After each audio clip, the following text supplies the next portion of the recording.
Have you seen season 10 of the Love is Blind dating show on Netflix that is currently airing? If so, you'll see there's a woman on there who desperately wants to marry a man who simply doesn't like her. She constantly says he doesn't call her pretty, he barely talks to her, even when they are in an engagement stage living together.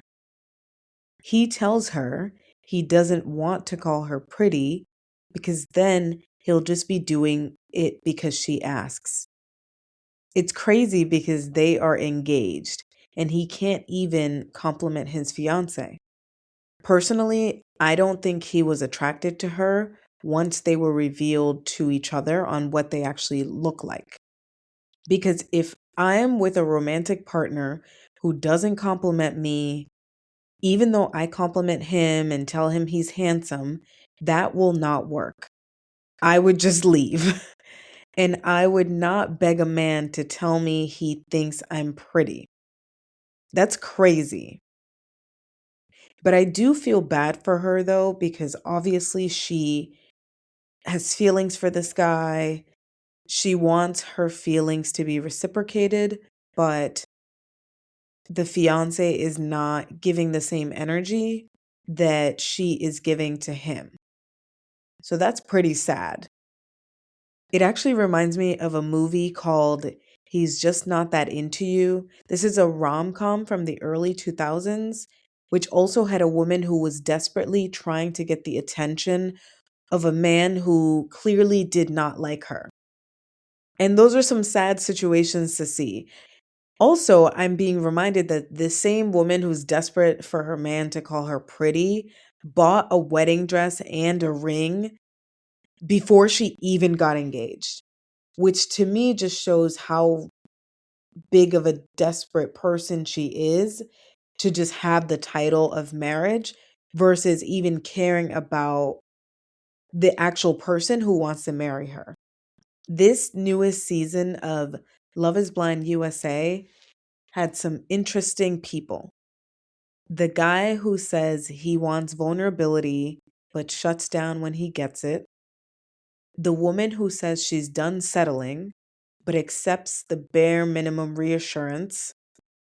The couple who bond deeply in the pods, then crumble when ego enters the room. Now, I'm not here to roast people. Well, maybe just a little. But I am here to reflect because the behavior that we see on screen often reflects some messy parts of our own personal lives. So, welcome back to Lush Life, No Labels, a podcast about living your most luscious life on your own terms while exploring the struggles and joys of self improvement through relationships, career, and sometimes through reality TV binges. I'm your host, Fatu. Make sure you click that follow button to access all of my past and future episodes. And share this podcast with anyone who you think would be interested.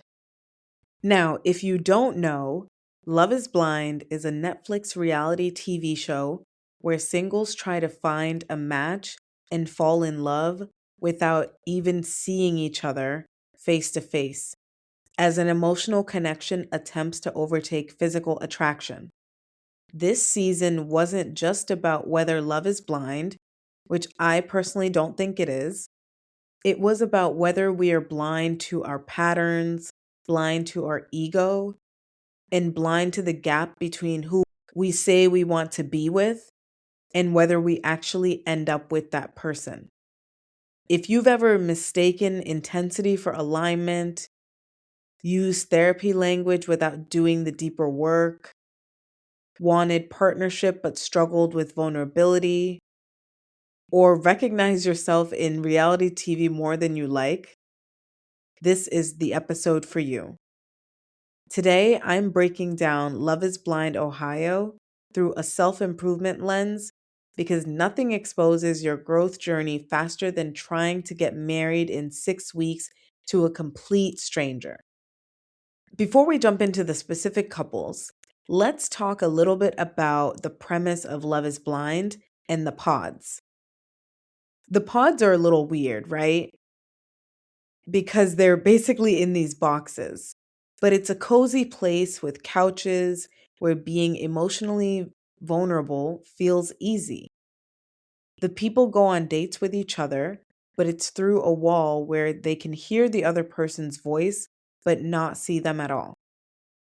In the pods, everyone is healed. In real life, though, everyone is triggered. And having that wall in the pods helps to basically hide these people's true selves from each other. Hence the love is blind. The goal is to get engaged before you reveal to each other what you look like and you can see who your fiance is. Guess again, though, this seems exciting until reality hits for most of these people during those reveals. Case in point, one of the contestants, a woman named Elisa, had a traumatic nail glue incident that actually sent her to the hospital in the middle of the season. I mean, she literally couldn't see. And maybe that's a good metaphor for what's going on in the pods because people think they're connecting blindly, but really, I think they're just connecting to the narratives that they say about themselves. What I do like about the pods, though, is that it does remove contestants' looks, their social status, any Instagram identities they may have, and any public perceptions. Even though they can't see each other, there's still tension because what's a reality TV show without any drama? Enter the Tyler, Kevin, and Kia triangle.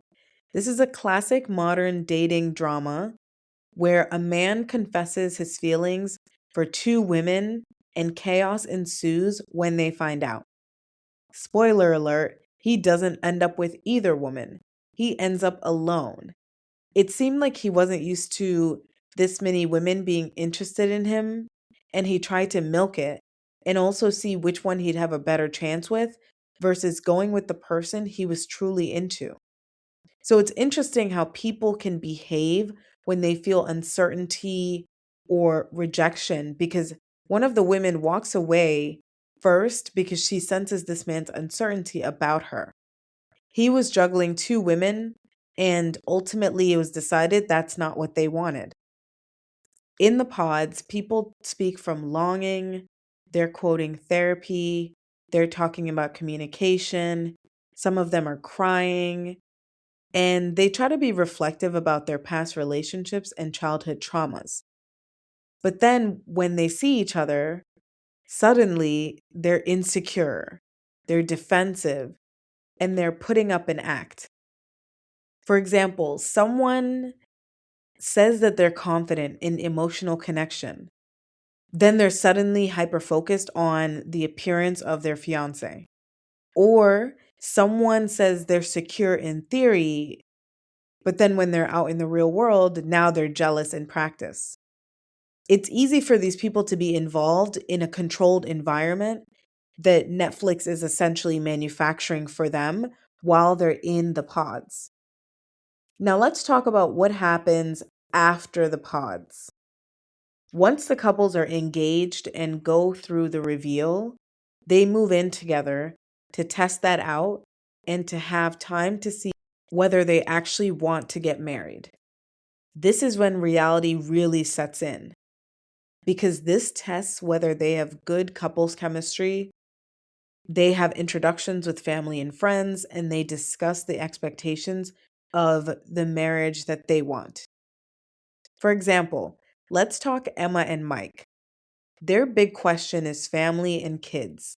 Since the pods, Mike has said he definitely wants kids, but Emma is unsure.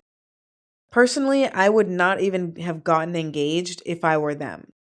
In my opinion, if one person definitely wants children and the other person is unsure, they shouldn't be together because that means that the person who definitely wants them risks potentially losing out on an experience that they really want to have in life. And the person who is unsure might feel pressured into having kids just to please their partner. In either case, I don't think it's fair to either of the people involved. I think people who definitely want kids should be with people who definitely want kids. They should not be with someone who is unsure because that person may never come around to it. To further the point, Mike, the fiance, actually asks Emma while they're literally standing at the altar whether or not she wants to have kids in front of all their friends and family, which to me is frankly a bit embarrassing because this is a conversation that they should have had way before they got to the altar. And although they kept talking about this conversation, if you still can't get to an agreement around something as big as children, then I think it just shows that you shouldn't get married. Another couple, Bree and Connor, seemed grounded while in the pods, but even they faced some real world challenges like differing preferences and life goals as the honeymoon phase faded. To a point where Bree actually was flirting with another guy on camera while he bashed her fiance Connor and propositioned her to go to a hotel with him, all while her fiance Connor was just a few feet away. She eventually tells her fiance basically that he's not good enough for her and uses the things that the other guy said as her key points. Not gonna lie, she was actually being a real bird in that moment. But in different situations like this is really where the show reminds us that the emotional connections that are made in the pods can be much easier than the logistical life alignment that people face, especially because in the pods, they're in pretty much total isolation versus in the real world where there's extra people there and all the extra parts of life actually start kicking in. So overall, there's really a tension throughout Love is Blind in general between people's feelings in the pods versus the reality that they face outside of those pods. And for those of us who are familiar with reality TV, I'm sure we all know reality TV intensifies what already exists in the dating world. Performance pressure, things like a fear of rejection. Some people have a desire to win over the person that they want to be with. And then overall, there's a shame of looking foolish. But isn't dating in 2026 kind of like that too? We have Instagram, group chats, the whole dating app culture. Everyone is watching everyone. And it makes me wonder, are people dating to build connection or to boost their image? Obviously, Love is Blind is reality, so clearly most people are there to boost their images. It's definitely a big question though. One thing Love is Blind does really well this season, well, and in previous seasons, is that to me at least, it reveals how much ego creeps into our emotional lives. I noticed something this season. Everyone wanted to look emotionally mature. No one wanted to be the villain. No one wanted to look desperate. And no one wanted to look foolish. People were constantly asking themselves, does this person really want me for me? Am I enough for my fiance? Am I winning this person over? And unfortunately, basically, none of the couples win anything. Case in point, one fiance disappears for 48 hours. He comes back and tells his fiance that they don't need to be in constant communication. While I don't think that they should have to text 24/7, if you're engaged to be married and you don't come home for a few days, that's a major red flag. Because, first of all, where were you laying your head? Also, what if something bad happened to you? Obviously, the guy was hiding something, but still, I think it's pretty inconsiderate because there's nothing wrong with giving a heads up unless you're already up to something shady. Actually, since I'm on this topic, I'd have more to say about this specific couple. This same couple had such a baffling discussion. The guy, Chris, told his fiancee Jessica that he wants to be with a woman who does Pilates or CrossFit. He said those are the types of women he's used to dating. A couple things here. It's funny because although he's used to dating those types of women, he clearly did not end up with any of them, which is how he came onto the show in the first place. If he knew that there was a specific type of woman, then he should have been upfront and honest in the pods and confirmed that his future fiance was this type of woman instead of just wasting Jessica's time. Also, his fiance is a fit woman. She's a physician who maybe doesn't have time to work out 7 days per week, but she may actually do Pilates a few times a week. We don't know. He never asked it though. He should have been upfront and told her that he's not attracted to her and left it at that. Instead of saying that, he says, "Oh, when we're intimate, I don't like looking at your body." I think that's a pretty cruel way to tell someone that you're not attracted to them. He could just say, "Listen, I'm realizing that love is not blind for me." And I just felt like in that moment, there's nothing wrong with not being attracted to someone, but his choice of words were not good at all. And I felt like he was using that choice of words to demean her. Mind you, he looks like an elf. And I'm not talking about an elf from the Lord of the Rings. He is a 5'3" leprechaun looking man who doesn't even have a CrossFit body himself. In that conversation, he wanted to demean that woman because the other woman that he was vying for definitely does not have a Pilates body. And honestly, I don't even think he cares about a Pilates body per se. His fiance is a skinny brunette, and the stereotypical standard Pilates bodies that people see are also skinny white women. And another thing about this scene that was frustrating to watch, when he says that he wants a woman who does Pilates or CrossFit, let me tell you something, buddy.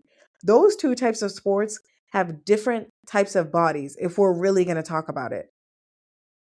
I do Pilates and I personally don't have a stereotypical Pilates body. But again, I don't actually think that this guy was really commenting on his fiance's looks. I think he was intimidated by her, but he utilized aesthetics here just to try to get out of it. If I were him when I was in the pods, I would have questioned all the women that I went on a date with and asked them point blank, "Do you do Pilates? Do you do CrossFit?" That way you don't need to get engaged to some other woman and waste our time and her time. Again, this was just a clear example of misaligned priorities that make it harder to see what commitment even means for these people. They talk about having traditional timelines, they talk about marriage goals, they talk about stability, but then the way they act is very me, which I don't think is the attitude of someone who is choosing to share their life with someone else. It just seemed to me that a lot of these people were not ready to get married. They say they want partnership, but then they don't want to lose some autonomy. They say that they want commitment, but then they don't want to be vulnerable. Also, all of the drama from this paradise leads to jealousy and criticism over this fitness and affection levels, which to me should have been discussed before any engagements. But again, once people see each other and how their lives actually are, all of that pretending is over. And they really start to see how people treat them when they're in this relationship. And then we, as the audience, start to see that attraction is way more important to these people than they truly let on. So, ego to me really comes to light for both the men and the women on this show.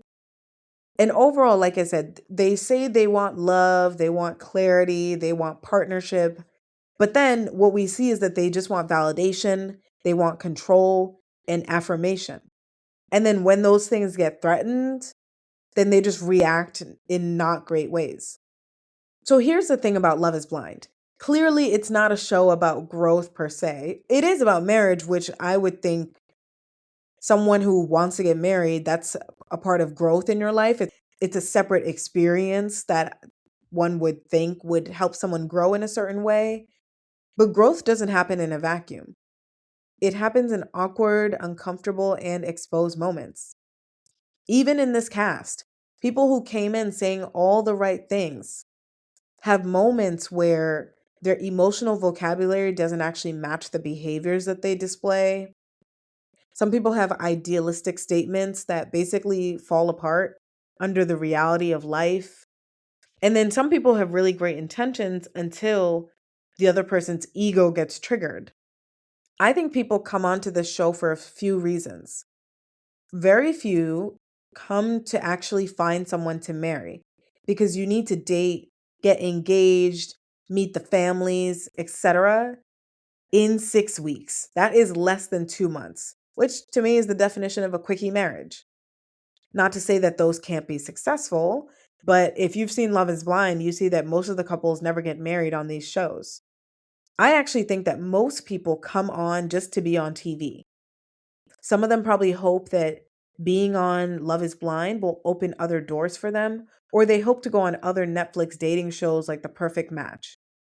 Although, ultimately, a lot of them just go into obscurity once their season is over. Y'all, a few seasons ago, we literally had a guy with like 4 kids on the show, which he kept a secret, by the way, and got engaged to a woman who did not know he had kids. He kept acting like, oh, I can't wait to start a family with you. Meanwhile, he abandoned his 4 kids to come onto this show. And then she finds out eventually about this betrayal and this lie, marries him anyways, all because she wanted a fake fairy tale life. She ended up divorcing him and just looking just as dumb as that deadbeat. That was a whole mess. If y'all remember with this couple, I can't remember the woman's name, but oh, it was Ashley and Tyler, aka Liler. That was a mess. And it's people like that that come onto the show. Clearly, that man was not really trying to be married if he was willing to hide his 4 children from a woman that he quote unquote loved and wanted to spend the rest of his life with. And she also was a bird because how would you want to marry a guy who blatantly abandons his children just to be with you? And then I don't know if in her mind she thought that she would be different and and he would not do the same thing to her and abandon her and her kids if they ever had any. But that is not a good mindset for either of those people. So to me, really, the concept of Love is Blind is about physical appearance and that not being important like the show says it shouldn't be. Even though again, I love is not blind for me. Attraction, physical attraction, even though for me love is not blind, I know that physical attraction is important to me, so I would never go on this show. But outside of the physical appearance aspect of things, I think Love is Blind is also about being blind to how people actually act and react to situations in the real world. Because again, they're just stuck in the pods, which is pretty idealistic and is isolating. And then when they're out of that, they really see how these people live and how they act in moments of temptation and their mannerisms. And then they need to decide, am I willing to be with this person and combine my life with them now that I've been unblinded to who they really are? For example, I mentioned earlier how a woman's fiance said he's not attracted to her and that he's attracted to women who look different from her. And you know what she did? She called off the wedding. She didn't yell, she didn't scream, she didn't beg him to stay. She heard him, he made it clear, and so did she, which is really the best ending that we could hope for, because at least they didn't get married, because that would have been a mistake. What Love is Blind revealed this season, which I would also say is the case if we meet people in person or on dating apps, is that in dating and romance, one, you can't intellectualize your way out of insecurity. Also, you can't heal your attachment wounds in 6 weeks. It's just not enough time. And some of these people come on with all these traumas, dating traumas, other traumas that they just haven't addressed. And they really should be in therapy instead of trying to get married to somebody who has their own issues. Love is Blind also showed that love does not fix ego. People who are going to have big inflated egos are not going to all of a sudden drop that because they found someone to marry. In fact, they'll try to dump that ego on that person, which makes things worse. This one right here is a big one for me. Being chosen does not equal being aligned or being in a good relationships. In my opinion, People think that being in a relationship means that you've succeeded, and that's what they want. However, I don't think being in a relationship is enough. I think that you need to be in a good relationship. And I find that there are some people who are not in good relationships, but because they're in one, they see that as an accomplishment, even when the relationship is not going well. The last thing that it showed me is that awareness is step one, but embodying the actual things that you want to change is like step 10. There's so many things in between that it takes. And the show obviously does not give enough time for people to deal with those things. Netflix calls this show an experiment, which, as a previous scientist, I would have said yes to that in the first few seasons. But after 10 seasons, I'd say it's a failed experiment. It has shown us whether these people are capable of emotional self regulation, whether they can lean into discomfort without blaming the other person, or if they can communicate clearly versus expecting their partner to read them. So, to bring it back to this podcast, maybe a lush life for some people in terms of romance is finding someone to share their life with and get married to, someone who they can live with, who they can grow financially together with, or even maybe have children and expand their family. However, again, from a romantic perspective, we all have different definitions of what may fulfill us in life. For some people, a lush life romantically isn't about finding the right person. Maybe it's about becoming someone who doesn't abandon themselves when you're challenged. Maybe it's about being someone who can say, I can feel rejected without resorting to all of these defense mechanisms, or admitting to yourself that you do care about what someone looks like, what type of home they have, and how well they react in moments of tension instead of just brushing it off or becoming desperate to please them when they've shown you that they don't care about you. So, this was just another messy season of Love is Blind. And maybe love isn't blind. Maybe we are blind to our patterns and to what we really want versus what feels the most safe. So, if you watched Love is Blind this season or not, leave me a comment below on whether you think love is truly blind. Don't be shy. Thanks for listening to another episode of Lush Life, No Labels. Like and subscribe to this podcast. Cheers to your lush life, and see you later.